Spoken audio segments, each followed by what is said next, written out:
Halo, bertemu kembali dalam kegiatan pembelajaran online atau daring SMK Kristen Lima Klaten untuk pelajaran simulasi dan komunikasi digital.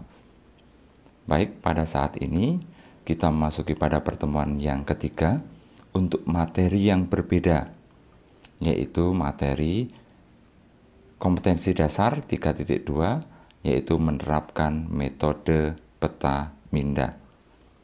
Mungkin ada beberapa dari kalian masih bingung, apa toh peta minda?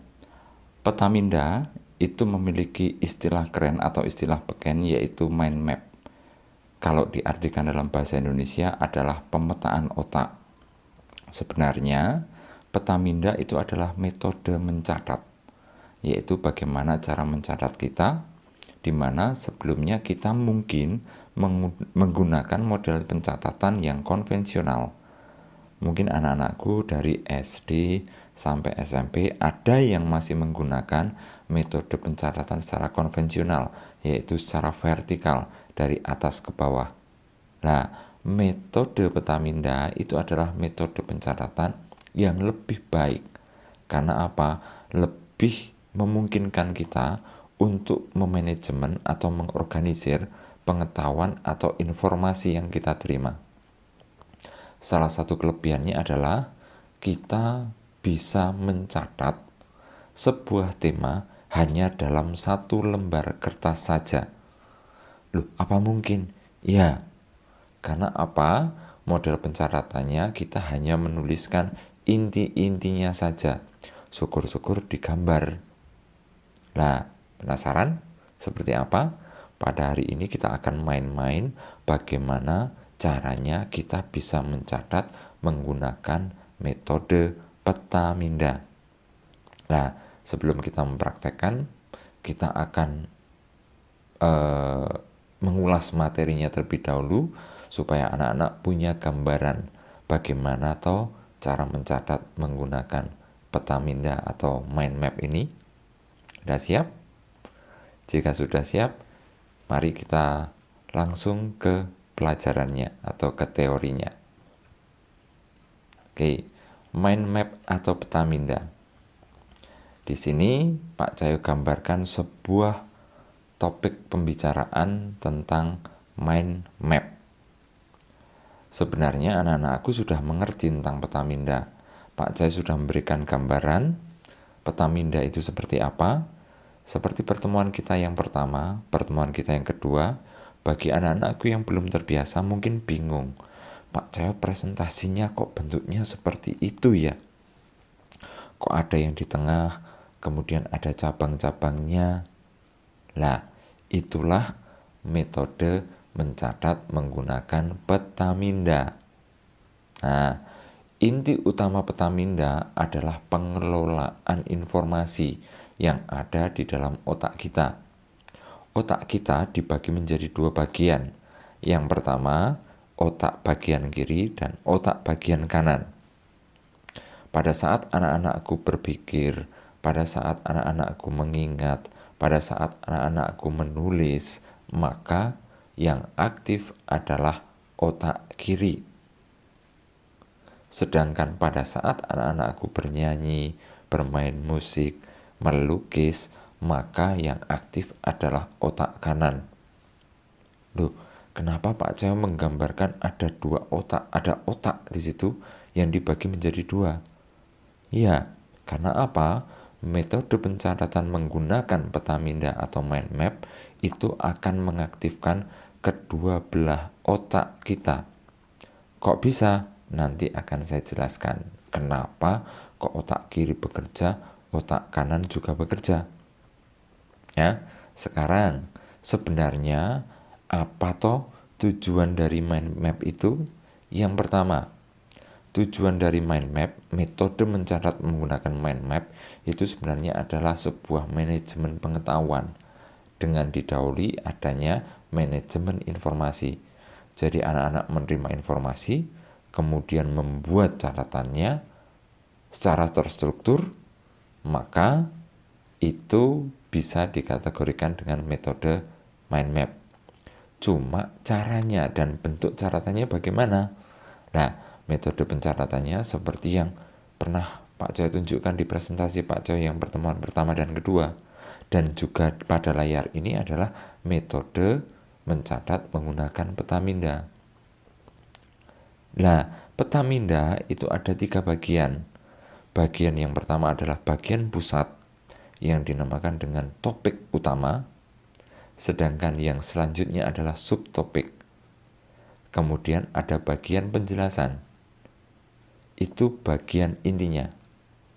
Sehingga nanti setiap penjelasan itu akan menjelaskan tentang topik utamanya. Jadi seperti itu. Ya, itu tujuan dari peta minda atau model mencatat menggunakan peta minda. Kemudian lah pengertiannya apa toh Pak Cahyo? Pengertiannya adalah diagram yang secara visual, ingat secara visual digunakan untuk mengorganisasi informasi. Yang namanya visual biasanya lebih berwujud dalam bentuk gambar. Apakah benar? Ya, nanti bagi kalian yang sudah tingkat lanjut dalam metode pencatatan peta minda, nanti hampir sebagian besar catatannya berisi gambar. Gambar apa? Ya, gambar tentang masing-masing bagian ini. Bisa pada bagian pikiran utamanya atau topik utamanya, bisa pada bagian subtopiknya, bisa pada bagian penjelasannya. Ya, ini jadi bisa gambar. Kalau kalian bisa gambar ini bagus. Misalkan tujuan diganti 7, kalian gambar, kemudian dikasih an digambar. Lah, itu bentuk peta minda. Pada saat Anda menulis seperti ini, maka yang aktif adalah otak sebelah kiri. Sedangkan pada saat kalian menggambar, maka yang aktif sebelah kanan. Loh Pak Coy, enggak ada gambarnya. Jadi peta minda untuk tahap awal kalian bisa membuat dalam bentuk tulisan dulu kalau dalam tahap belajar. Nah, jika sudah, kalian harusnya mencoba menggambar. Misalkan pengertian. Nah, peta minda ini biasanya hanya bisa dipahami oleh orang yang membuatnya. Misalkan kalau ada orang lain yang membaca catatan peta minda kalian, bisa jadi bingung. Karena apa? Yang dituliskan di sini adalah inti-intinya saja. Dalam bentuk kalimat yang singkat. Syukur-syukur dalam bentuk satu kata. Dengan adanya satu kata ini, kalian nanti bisa menjelaskan secara runtut. Contohnya, Pak Cahyo untuk tujuan ini hanya menuliskan manajemen pengetahuan dan manajemen informasi. Nah, Pak Cahyo di sini bisa menjabarkan dalam bentuk luas. Oh, berarti peta minda itu kalau misalkan ada informasi, Pak Cahyo mencatatnya, kemudian mengelolanya, sehingga Pak Cahyo nanti pada saat belajar ulang lebih gampang. Jadi dengan inti-inti saja, kalian nanti bisa mengembangkannya secara luas. Itu gambaran. Selanjutnya, mengapa kita menggunakan peta minda? Karena informasi agar mudah diingat itu harus dikelola sedemikian rupa. Caranya di organisasi. Kalau kalian menggunakan secara vertikal, kadang-kadang kalian mencatatnya terlepas dari topik utamanya. Apalagi untuk misalkan tujuan di lembar pertama, pengertian di lembar kedua, mengapanya di lembar ketiga. Lah, biasanya tidak sinkron antara topik utama dengan subtopiknya, apalagi dengan penjelasan yang banyak sekali. Nah, dengan adanya peta minda, kalian akan langsung bisa melihat, oh, mind map itu memiliki tujuan, memiliki pengertian, memiliki mengapa, dan beserta penjelasannya hanya dalam satu kertas saja. Jadi pada intinya, peta minda itu tentang bagaimana kita mengelola otak. Jadi otak berperan sebagai manajer, bagaimana mengelola informasi dan menyusunnya secara hierarkis. Makanya di sini ada tulisan horizontal hierarki. Tujuannya bagaimana kita bisa menyusun informasi itu secara hierarkis, sehingga pada saat mungkin anak-anak belajar kembali, dengan melihat ini saja anak-anakku bisa menangkap intinya. Jadi fungsi otak adalah sebagai manajer. Padahal setiap orang itu memiliki kecerdasan sendiri-sendiri. Ingat bahwasanya manusia memiliki 8 kecerdasan. Lah, kalian tinggal mengembangkan yang mana yang paling menonjol. Apakah kecerdasan bidang linguistik, pinter ngomong, pinter hitung-hitung, pinter menyanyi, kalian bisa mengembangkan itu. Jadi Petaminda itu nanti fungsinya ya untuk mengaktifkan bagian mana kalian termasuk dalam hal kecerdasan. Nah, kemudian jadi otak itu hanya sebagai alat untuk mengelola kecerdasan kalian.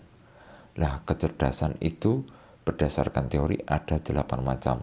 Yang pertama, kecerdasan linguistik. Kecerdasan linguistik itu adalah kecerdasan bahasa.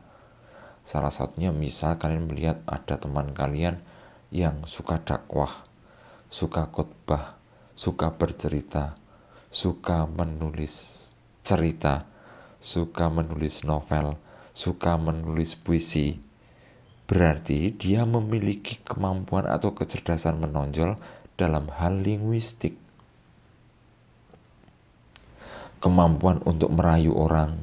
Nah, misalkan ada anak kalian misalkan yang cowok-cowok pinter sekali untuk merayu orang, dalam setiap kegiatan merayu, pakai puisi, pakai pantun, berarti kalian memiliki kecerdasan di bidang linguistik. Loh, Pak, ada kecerdasan yang lain? Ada. Yang kedua adalah kecerdasan matematika. Kalau kalian bisa bermain logika, bisa menghubung-hubungkan sebuah kasus, suka hitung-hitungan, maka sebenarnya kalian memiliki kecerdasan yang menonjol di bidang matematis. Misalkan kalian suka menyusun puzzle, suka latihan matematika, suka yang lain pokoknya berkaitan dengan matematika, maka kalian memiliki kecerdasan di bidang itu. Ada yang lain lagi? Ada kecerdasan yang ketiga, yaitu kecerdasan intrapersonal. Kecerdasan intrapersonal adalah kecerdasan untuk menata dan mengembangkan diri pribadi.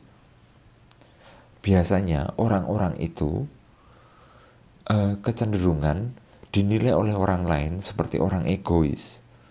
Tetapi sebenarnya bukan. Karena orang itu memiliki kecerdasan di bidang intrapersonal. Orangnya suka melamun, suka merencanakan sesuatu, suka menyusun gambaran tentang sesuatu.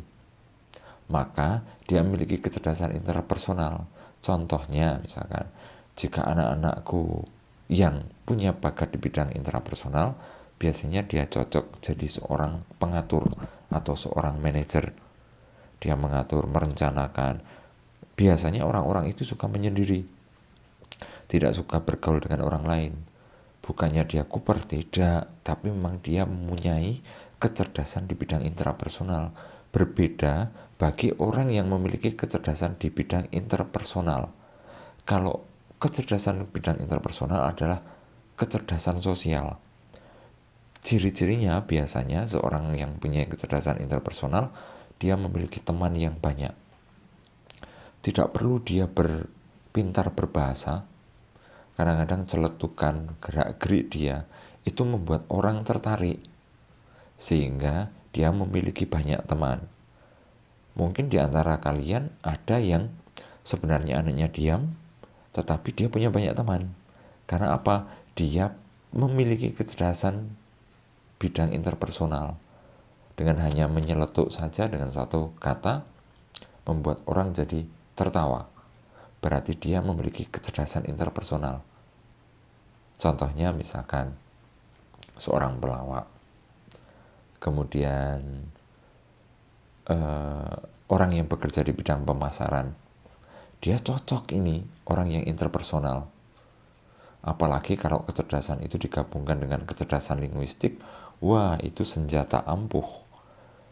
Ya, sebuah perusahaan itu biasanya ujung tombaknya adalah bagian pemasaran. Kemudian untuk kecerdasan yang lain adalah kecerdasan musikal. Bagi kalian yang tahu misalkan mendengarkan musik, tahu-tahu menari, mendengarkan musik, tahu-tahu menirukan gaya cara menggitar, mendengarkan musik, tahu-tahu kalian menirukan bagaimana cara ngedrum, kalian suka menciptakan musik, kalian suka bermain musik, berarti kalian punya kecerdasan di bidang musikal.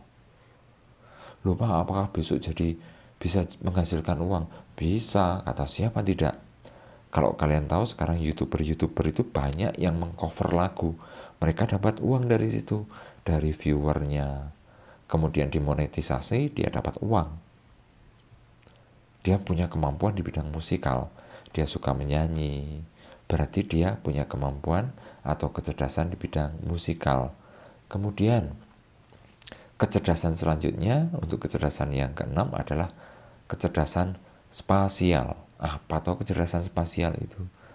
Kecerdasan spasial adalah kecerdasan orang yang menuangkan ide dalam bentuk gambar.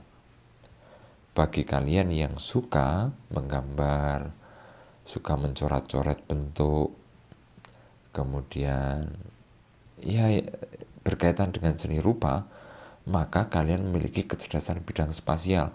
Biasanya anak yang memiliki kecerdasan spasial, dia memiliki aktivitas otak kanan yang lebih dibandingkan dengan otak kiri. Karena dia suka itu. Seorang musisi, dia juga sama. Dia memiliki otak kanan yang lebih aktif dibandingkan dengan otak kiri. Kemudian, kecerdasan selanjutnya adalah kecerdasan kinetik. Kecerdasan kinetik itu adalah kecerdasan yang berkaitan dengan fisik, olahraga, suka traveling, suka pergi kemana-mana, maka dia memiliki kecerdasan bidang kinetik. Loh, apakah menghasilkan uang? Oh iya, ada. Kalau kalian lihat acara televisi, ada orang yang mempublish tentang perjalanannya kemana-kemana, berarti dia bisa atau memiliki kecerdasan di bidang kinetik lebih. Dan yang terakhir, kecerdasan naturalis. Nah, kecerdasan naturalis itu bentuknya seperti apa contohnya? Jika kalian, jadi naturalis itu berkaitan dengan alam. Jika kalian suka naik gunung, melihat pemandangan, kalian suka beternak, ya, cinta pada binatang, kalian suka bertanam, maka berarti kalian sebenarnya memiliki kecerdasan yang menonjol pada bagian naturalis. Kadang-kadang ada orang misalkan ada orang yang menyeletuk, orang itu kok bertangan dingin ya, setiap apa yang ditanam kok pasti hidup dan pasti subur. Berarti orang itu menonjol kecerdasannya di bidang naturalis. Nah, sekarang yang muncul, lupa, apakah setiap orang itu bisa jadi memiliki beberapa kecerdasan? Iya, tetapi pada intinya seseorang memiliki satu kecerdasan yang menonjol, dan itu akan lebih baik jika itu dikembangkan sampai besok dia bekerja. Karena apa? Biasanya kedelapan kecerdasan itu mewakili sebuah hobi. Makanya di awal kalian pendaftaran siswa baru, ada beberapa yang ketemu Pak Cahyo pada waktu pendaftaran. Pak Cahyo tanyain, kamu hobinya bidang apa? Kalau bidang masak, sebaiknya jangan milih SMK Kristen 5 Klaten. Karena apa? Di sini bidang teknik. Carilah yang di bidang masak-memasak. Loh, apakah menghasilkan uang? Sekarang kalian lihat banyak sekali chef-chef cowok, cewek yang banyak menghasilkan uang dari hanya memasak, keterampilan dia memasak. Seorang YouTuber yang pandai memasak, dia mempraktekannya, di syuting, di-upload ke YouTube, kemudian dia menghasilkan uang. Bisa. Jadi bisa lebih beberapa kecerdasan. Pada intinya setiap orang sebenarnya memiliki lebih dari satu kecerdasan, tetapi dia menonjol satu kecerdasan saja. Misalkan Pak Cahyo itu di bidang musik suka, naturalis juga suka, matematis suka. Karena Pak Cahyo suka bermain komputer, maka Pak Cahyo memiliki kemampuan kecerdasan di bidang matematis. Tetapi Pak Cahyo juga memiliki kemampuan menonjol di bidang lain. Dari sekian kecerdasan, Pak Cahyo misalkan punya kecerdasan di bidang linguistik misalkan. Makanya Pak Cahyo jadi guru. Pak Cahyo ngajar, Pak Cahyo menerangkan. Itu salah satunya adalah menonjol di bidang linguistik. Makanya Pak Cahyo terus kembangkan, jadilah seorang guru. Kalau kalian cerewet misalkan, suka ngomong, suka bercerita, lah saya sarankan kalian masuk jadi guru, besok meneruskan Pak Cahyo. Itu ya, itu kecerdasan. Lah, apa hubungannya dengan mind map ini? Mind map ini digunakan untuk mendukung kedelapan kecerdasan ini. Dengan adanya ini, mind map, metode mencatat menggunakan mind map, maka kecerdasan kalian akan terlihat nanti kalian suka di bidang apa, dan akan mendukung sekali. Misalkan kalian besok ada yang jadi ustadz atau seorang pendeta, maka untuk merangkum materi kalian bisa menggunakan metode mind map. Kalian suka di bidang matematika, apakah mind map bisa? Bisa sekali. Kalian mencatat menggunakan metode mind map. Nanti di akhir video ini akan ada kegiatan praktek di mana kita akan belajar membuat sebuah catatan peta minda. Nanti kalian akan tahu seperti apa. Oh, cara mencatatnya seperti apa. Gitu ya. Nah, sekarang sebenarnya awal mula munculnya mind map itu karena apa? Karena sebenarnya awal mula bahasa manusia itu bukanlah verbal.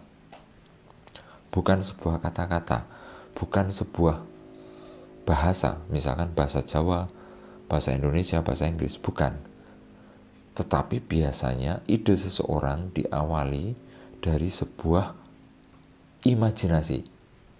Jadi bahasa manusia itu biasanya diawali dengan imajinasi. Misalkan Pak Cahyo berkata, di rumahku ada binatang jangkrik. Pasti pada saat Pak Cahyo ngomong jangkrik, kalian akan membayangkan, oh jangkrik ini seperti ini. Jika Pak Cahyo berbicara tentang sapi, maka kalian akan menggambarkan dalam pikiran kalian ada seekor sapi di situ. Jadi bahasa manusia awal muncul itu adalah sebuah imajinasi. Lah kemudian apa? Kemudian bahasa manusia adalah sensor asosiasi. Jadi misalkan Pak Cahyo berpikir tentang jangkrik, binatang jangkrik. Lalu Pak Cahyo berpikir dengan yang mengasosiasikan dengan yang lain atau menghubungkan dengan yang lain. Oh, jangkrik itu mengerik. Jangkrik itu mengerik. Jangkrik ada jangkrik jantan dan betina. Yang jantan itu suka mengerik, yang betina tidak. Begitu juga tema yang lain. Oleh karena itu, mind map itu sebenarnya bagaimana cara kita menggambarkan atau menuliskan atau mencatatkan imajinasi dan hubungan antara objek sebagai imajinasi itu. Makanya Pak Cahyo di sini gambarnya mind map. Pak Cahyo gambarnya otak. Kemudian kita menghubungkan antara dengan subtema dengan tema yang lain. Lah, proses menghubungkannya itu dinamakan adanya proses sensor asosiasi. Jadi kemampuan untuk menghubungkan satu tema dengan tema yang lain. Ya, itu gambarannya. Nah, pada saat ini nanti kita akan mencoba, Pak Cahyo akan mencoba menuliskan sebuah kata dan menyebutkan sebuah kata. Kemudian silahkan dipikirkan apa kata itu. Sekarang kita akan berlatih bagaimana cara membuat sebuah peta minda. Ya, oke. Kalian siap? Pak Cahyo akan menyebutkan sebuah kata, kemudian apa yang terlintas dalam pikiran Anda. Begitu? Sudah siap? Kita coba ya. Kata yang akan Pak Cahyo ungkapkan adalah mangga. Silahkan dipikirkan. Pada saat Pak Cahyo menyebut mangga, maka yang di pikiran kalian apa? Pak Cahyo akan tebak. Ya, pasti yang kalian pikirkan adalah gambar sebuah mangga. Ya toh? Benar tidak? Ada sebuah mangga. Nah, tetapi untuk tahap awal biasanya sebelum digambar, karena menggambar itu sulit, bisa jadi kalian menuliskan dalam sebuah topik utama. Jadi ada sebuah mangga. Ya, benar? Jadi nanti kalau sudah bisa, kalian bisa gambar itu tanpa harus menulis. Oh, itu mangga. Kemudian, setelah kalian berpikir mangga, pikiran kedua kalian apa? Setelah berpikir tentang bentuk mangga itu. Pak Cahyo tebak ya. Pasti warna. Kalau kalian gambarkan biasanya mangga itu kalau warnanya tidak kuning atau hijau atau kuning kehijauan atau hijau kekuningan. Ya, benar tidak? Oke, selanjutnya, apa yang kalian pikirkan tentang mangga? Yang kedua, ya, yaitu rasa. Pasti kalian akan berpikir, rasanya, ada yang kecut, ada yang sepet, dan ada yang manis mungkin. Benar tidak? Kalian lihat? Jadi sebuah topik utama bisa dipecah menjadi beberapa. Kita mengasosiasikan, gambarnya ada warnanya. Warnanya itu nek gak kuning ya hijau. Yang merah sebagian ada jenis tertentu, mangga berwarna merah ada. Kemudian setelah warna pasti kalian akan menggambarkan rasanya. Rasanya kecut, ada yang sepet, ada yang manis. Setelah itu, kira-kira apa yang kalian bayangkan tentang mangga setelah kalian merasakan? Pasti kalian akan berpikir tentang jenis mangganya itu apa. Tak rasanya kok kecut. Ini jenisnya apa toh?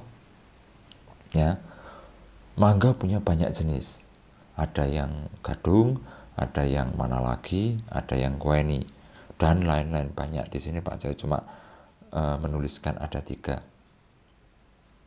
jenis mangga. Jadi inilah inti dari mind map. Ada topik utama, kemudian imajinasi kalian. Setelah itu kalian akan membuat asosiasi kira-kira apa saja yang berkait dengan mangga. Oh, ada warna, ada rasa, ada jenis. Nah, untuk tahap awal biasanya kita belajar mind map hanya menuliskan tulisan dalam bentuk tulisan huruf ini. Nah, kuning, hijau, kecut. Tetapi untuk tahap selanjutnya, jika kalian sudah terbiasa dengan seperti ini, maka kalian bisa mengubahnya dalam bentuk gambar seperti tampilan di depan itu. Pasti kalian pertama akan menggambarkan sebuah mangga. Kemudian diasosiasikan warnanya, ada hijau, ada kuning, ada yang kemerahan. Mungkin Pak Cahyo di sini kurang, kalian bisa tambahkan. Setelah kalian berpikir tentang warna, biasanya dipikirkan adalah rasa.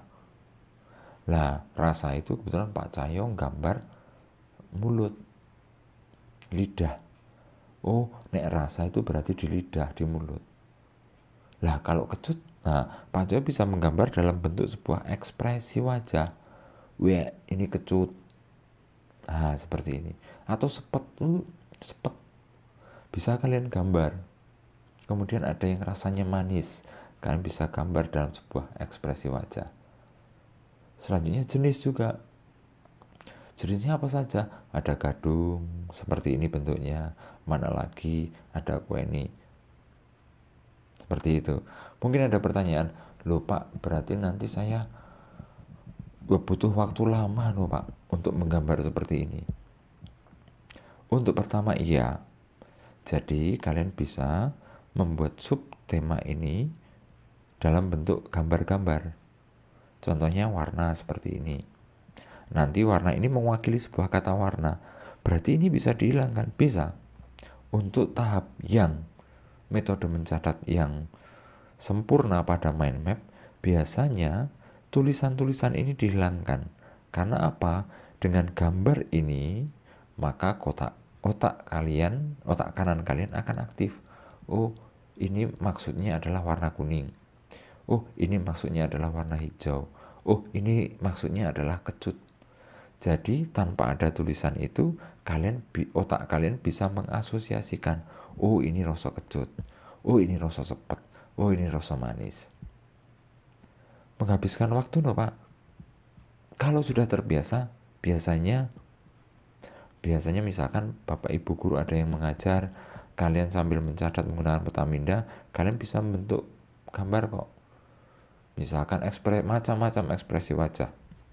Kalian bisa membuat seperti gambar gundul prenges itu, lingkaran, kalau senyum ya dikasih kurva menghadap ke atas, kalau kecewa kurva menghadap ke bawah mulutnya. Nah, seperti itu.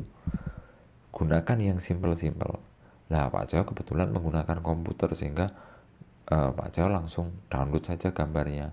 Loh Pak, bagus mana jika kita membuat di komputer sama dengan yang tulis tangan? Saran saya untuk mulai dari awal, untuk mengaktifkan kedua otak kalian, silahkan catatan peta minda itu dalam bentuk dalam bentuk tulis tangan. Bisa diwakili dalam bentuk tulisan dan dalam bentuk gambar. Jadi kalian bisa menggambarnya. Nah, pada saat kalian menyusun ini, lokasinya mau saya tempatkan di mana, maka otak kiri kalian bekerja. Tapi pada saat kalian menggambar, maka otak kanan kalian yang bekerja. Sehingga otak kiri dan otak kanan kalian bekerja bersama-sama. Lah, kemampuan ini akan membuat kalian menjadi orang hebat. Karena apa? Otak kiri kalian bermain dan otak kanan kalian juga bermain. Sehingga dua-duanya aktif. Nah, kemudian yang bagus bagaimana? Yang bagus, sebuah catatan biasanya kita menghilangkan beberapa tulisan. Dan tulisan itu hanya diwakilkan dalam sebuah gambar. Nah, kalau misalnya jenis kan mungkin mau digambarkan sulit, ya boleh dikasih tulisan. Kalau kalian kesulitan. Tetapi kalau ini bisa digambarkan, sebaiknya dibuat dalam bentuk gambar. Seperti pohon, kemudian gadung. Lah kalau seperti ini Pak saya menggambarnya juga karena ini berkaitan dengan warna, biasanya kalian melihat jenis mangga itu dari bau dan rasanya. Nah, menggambar seperti ini sulit. Makanya Pak saya bilang, metode mencatat menggunakan peta minda biasanya hanya bisa dipahami, hanya bisa dipahami oleh yang mencatat. Bisa jadi pada waktu kalian menggambar mangga, kalian gambarnya seperti duren. Tetapi bagi kalian, gambar itu mangga, ya enggak apa-apa. Silahkan gambar sesuai dengan imajinasi kalian. Bagi orang lain ini duren, loh enggak ini mangga. Lah kalau kalian menganggap itu sebuah mangga, enggak masalah. Karena apa? Otomatis otak kalian akan berpikir itu mangga. Pada waktu kalian membuat mangga, gambarnya padi kertas, menggambarnya seperti gambar sapi misalkan. Lah kalau kalian berpikirnya itu mangga, ya enggak masalah. Ya. Lah nanti lama-lama kalau kalian sudah terbiasa menggambar, usahakan bisa serupa. Ya, kalau serupa nanti orang lain juga bisa membaca dari gambar itu. Kalian perhatikan contoh catatan peta minda ini, ya. Dari inilah nanti pada saat kalian membaca ulang atau belajar ulang, kalian akan tahu. Tanpa harus menuliskan dalam bentuk tulisan secara vertikal, kalian akan tahu. Karena apa? Otak kalian bekerja. Oh, jenis ada gambar ini, ada gadung, ada mana lagi, ada kueni. Kalian bisa tahu dari sebuah gambar tanpa harus tulisan. Jadi gambar itu bisa menggambarkan sebuah kalimat. Sehingga bagi orang-orang yang sudah terbiasa menggunakan mind map, sudah terbiasa menggambar, maka catatannya biasanya bentuknya gambar. Tapi kalau masih di awal, saran Pak Cahyo, silahkan dalam bentuk tulisan, tidak masalah. Seperti gambaran tadi yang pertama dalam bentuk tulisan, tidak apa-apa. Baik, itu gambaran tentang Petamina. Sekarang Pak Cahyo kita masuk pada kegiatan praktek, di mana Pak Cahyo akan mencontohkan bagaimana cara membuat sebuah catatan menggunakan Petamina. Pak Cahyo akan kemarin mengambil sebuah materi bahasa Indonesia, pertemuan hari kemarin yang hari Selasa, ada materi bahasa Indonesia yang diampu oleh Ibu Supriyati. Nah, sekarang Pak Cahyo akan coba membuatnya dalam bentuk Petamina. Nanti anak-anak bisa mencobanya dan bisa berlatih di rumah. Nah, nanti hasilnya akan saya tunjukkan gambarnya, nanti kalian bisa download pada link. Jadi bentuk gambaran itu bisa di-download dalam bentuk gambar. Ya. Sudah siap untuk melihat bagaimana cara mencatat menggunakan Petamina? Kita merangkum materi bahasa Indonesia. Jika sudah siap, silahkan perhatikan. Pak Cahyo akan mencoba membuat catatan Petamina untuk mata pelajaran bahasa Indonesia.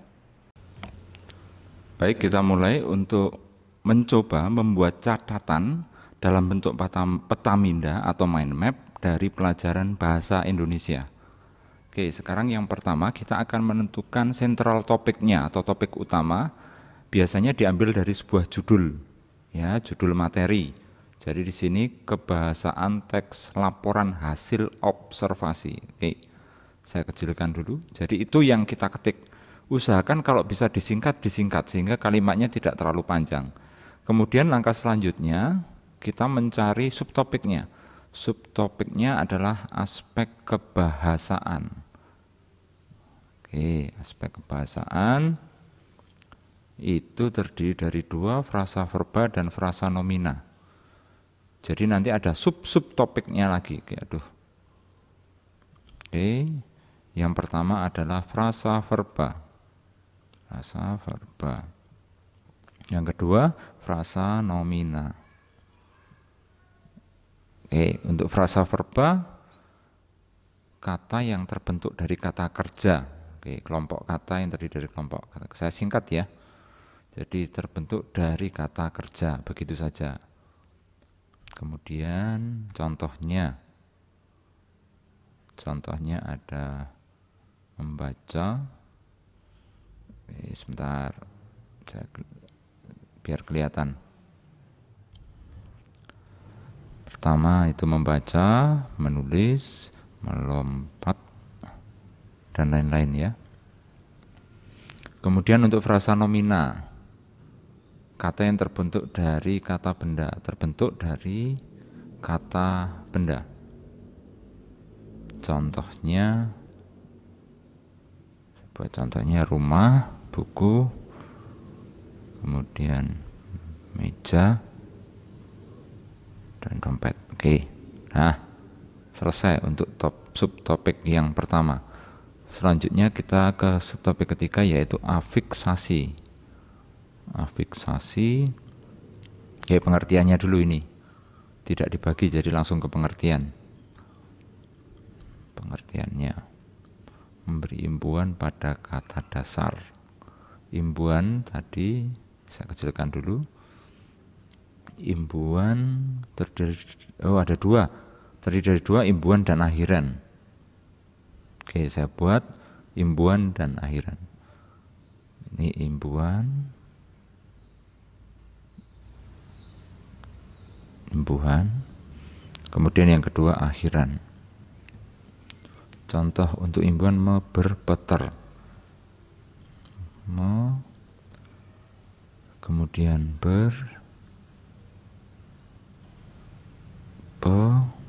dan ter. Oke, jadi untuk imbuhan. Kemudian untuk akhiran an, kan, i-nya. Pakai strip an. Kemudian kan, pakai strip kan. Kemudian i. Selanjutnya nya. Strip. Oke. Udah, afiksasi sudah selesai. Kita ke subtopik selanjutnya, kalimat definisi.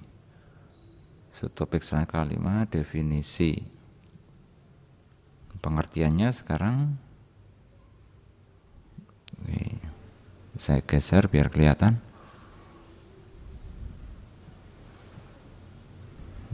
Oke, sebentar. Penjelasan umum tentang suatu benda, hal, aktivitas. Oke, saya kecilkan.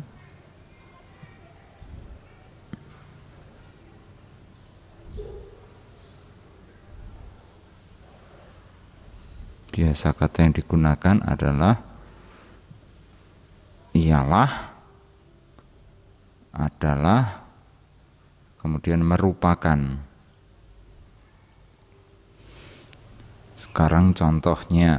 Oke, pada kalimat definisi itu saya kasih cabang contohnya. Contoh.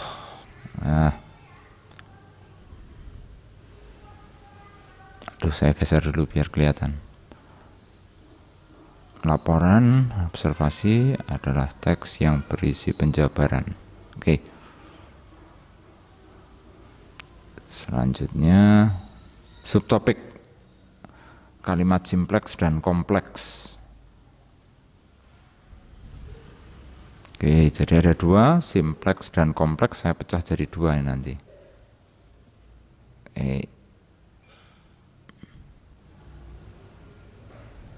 Yang pertama simpleks,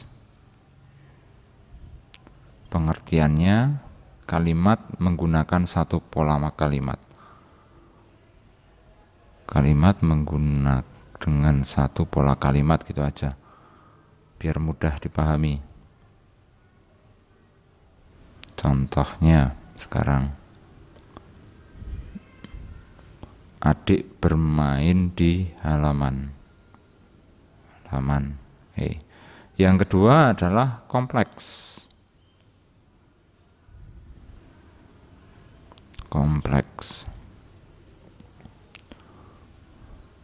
Kalimat dengan menggunakan dua pola kalimat. Saya singkat ya. Kalimat dengan dua pola kalimat itu. Kemudian contohnya, adik menyapu rumah sedangkan kakak mencuci piring. Saya kecilkan. Selanjutnya apakah ada subtopik selanjutnya? Sudah selesai. Latihan enggak usah. Jadi kita hanya mencatat materinya saja. Berarti ini sudah selesai. Peta minda kita sudah selesai. Ya. Jadi tidak seperti konvensional yang diketik secara vertikal atau ditulis secara vertikal. Pada saat ini kita membuat peta minda yang lebih simpel. Jadi kalian bisa buat dalam bentuk dalam hanya satu kertas. Ya, saya rapikan terlebih dahulu. Nah, jadi ini ngirit kertas, hanya satu kertas. Jadi nanti kertas kalian dibuat vertikal itu, posisinya tidur membuatnya. Central topiknya nanti di tengah. Oke, jadi seperti ini kalian perhatikan. Nanti file ini akan saya kirim di grup atau mungkin kalian bisa download ya melalui link yang ada. Biar kalian tahu caranya. Nanti bisa dibuka menggunakan handphone. Oke, begitu saja untuk mencatat menggunakan peta minda. Nah, mudah kan? Jadi itu proses mencatat tadi Pak Jaya mencontohkan untuk mata pelajaran bahasa Indonesia. Jadi untuk materi kita pada saat ini tentang peta minda, gambarannya seperti itu, nanti anak-anak bisa mempraktekkan. Nah, untuk tugas anak-anak, selain nanti ada absen, anak-anak silahkan nanti mencoba membuat peta minda untuk mata pelajaran berikutnya. Jadi setelah mata pelajaran Pak Jaya nanti pelajarannya apa, coba dibuat peta mindanya. Loh Pak, nanti takut salah. Nggak usah takut salah. Dicoba dulu. Untuk sementara jika kalian bisa hanya dalam bentuk tulisan, silahkan. Kalau kalian sudah bisa mewakilkan dalam bentuk gambar, silahkan. Nah, nanti hasil peta minda kalian yang sudah kalian buat, silahkan difoto dan diupload pada link yang ada di deskripsi. Ya, jadi deskripsi itu selain ada absensi, juga ada tugas, di mana tugas kalian adalah mengupload foto dari catatan peta minda kalian, catatan tentang pelajaran, entah pelajarannya apa. Syukur-syukur pelajaran setelah pelajaran Pak Cahyo, kalau nggak salah pelajaran sejarah, silahkan dibuat. Kalau misalkan dipengen diperbaiki, silahkan diperbaiki. Ya, Pak Cahyo memberikan waktu sampai pertemuan selanjutnya, sehingga nanti Pak Cahyo bisa tahu bagaimana yang sudah, siapa yang sudah bisa menerapkan peta minda, siapa yang mungkin agak kesulitan. Nah, jika sudah dalam bentuk tulisan bisa, silahkan diwakili dalam bentuk gambar. Nanti misalkan kalian dalam bentuk tulisan, terus kemudian kalian coba ubah dalam bentuk gambar. Boleh, tidak masalah. Silahkan dibuat. Ya, jadi kita akan main-main membuat peta minda. Ya. Nah, metode pencatatan ini silahkan diterapkan untuk semua mata pelajaran. Semua informasi yang kalian dapatkan, silahkan sekarang dicatat menggunakan metode peta minda. Karena hasilnya akan luar biasa. Disebabkan oleh otak kiri dan otak kanan kalian bekerja secara bersama-sama. Begitu pertemuan kita pada saat ini. Sampai ketemu di pertemuan selanjutnya. Sampai ketemu lagi. SMK Krisma bisa.